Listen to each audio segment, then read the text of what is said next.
மாண்புமிகு பேரவைத் தலைவர் அவர்களே, கம்யூனிஸ்ட் கட்சியுடைய தோழர்களே, பாட்டாளி மக்கள் கட்சியுடைய தோழர்களே, கண்டிப்பாக மேகதாது அணை கட்டுவது சம்பந்தமாக ஒருமனதாக தீர்மானத்தை மாண்புமிகு முதலமைச்சர் முதலில் கொண்டு வந்தார். அதில் திராவிட முன்னேற்ற கழகம் கடந்த மார்ச் மாசத்தில் ஒரு முடிவை எடுத்தது. அந்த முடிவின்படி மாண்புமிகு எதிர்க்கட்சித் தலைவர் அவர்கள் ஒரு கோரிக்கையை இந்த அவையின் முன்பு வைத்தார். அதில் ஆணையம் தொடர்பாக ஒரு கோரிக்கை வைத்தார். அந்த ஆணையம் தொடர்பாக இந்த காவிரி பிரச்சனையை தொடர்பாக சட்ட நிபுணர்கள் கடந்த 25 வருடங்களாக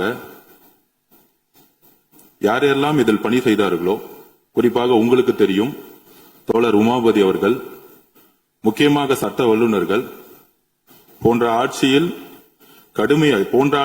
கடந்த 30-40 வருடங்களாக எந்த சட்ட வல்லுநர்களுடைய அறிவுரைப்படி மாண்புமிகு முதலமைச்சர் அவர்கள் மிகப்பெரிய ஒரு டிஸ்கஷனை கொண்டு வந்து அதன்படி ஒரு மிகப்பெரிய தீர்மானத்தை கொண்டு வந்தார். அந்த தீர்மானத்தில் ஆணையம்ங்கிறதை சில பேர் தவறுதலாக புரிந்து கொண்டிருக்கிறார்கள்.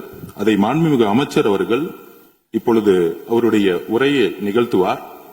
அதில் விவசாயிகளுக்கும் சரி, ஏன் திராவிட முன்னேற்ற கழகம் அந்த நிலைப்பாட்டை மார்ச் மாதத்தில் எடுத்தாருங்கிற நிலைப்பாடும் சரி, அன்றைய முடிவின்படி கம்யூனிஸ்ட் தோழர்களுடைய எல்லா கட்சிகளும் அதை வரவேற்றார்கள். அதற்கப்புறம் சட்ட நிபுணர்கள் படி, அவர்களுடைய அறிவுரைப்படி இதை எப்படி பாதுகாக்கணும் அப்படிங்கிற ஒரே குறிக்கோளோட எதிர்க்கட்சி தலைவருடைய அந்த அமெண்ட்மெண்ட்டை நம்ம எடுத்துக்கிட்டோம். அன்னைக்கு அவையில ஒருமனதா எல்லோரும் அந்த தீர்மானத்தை நிறைவேற்றணும். அதில் சில சந்தேகங்கள் உறுப்பினர்களுக்கு இருக்கலாம். நம்மளுடைய குறிக்கோள் விவசாயிகளை பாதுகாப்பதும், முக்கியமாக காவேரியுடைய உச்ச நீதிமன்றத்துடைய தீர்ப்பையும் பாதுகாக்கிறதுல எந்த விதமான வேறுபாடுகள் கிடையாது.